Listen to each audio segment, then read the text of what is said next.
Hello साथीहरू, infra आइकनमा तपाईँलाई स्वागत छ।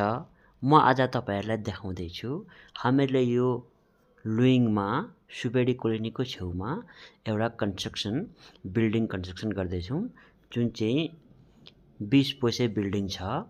यहाँ हेर्नुहोस्, हामीले यो स्ल्याब सकेर यहाँ हामीले क्युरिङको लागि पानी पनि जम्मा गरिरहेको छौँ। अन्त अलिक निकै दिन भएर हामीले यहाँनिर पोस्ट पनि खडा गर्दैछौँ। यतापट्टि हामीले वाल लगाएका छौँ। अनि हेर्नुहोस्,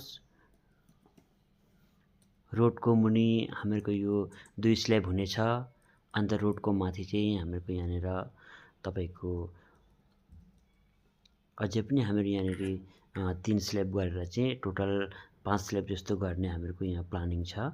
अन्त हेर्नुहोस्, हामीले जुन चाहिँ प्रब लगाएका छौँ, जुन चाहिँ हामीले सटिङ लगाएका छौँ, त्यसमा बाँसहरू हामीले निकै धेरै लगाएर यहाँनिर सेफ्टीको साथमा राम्ररी गर्दैछौँ। हेर्नुहोस्, बाँस कति बाक्लो लगाएका छौँ। अन्त यहाँनिर क्यान्टिलिभर हो।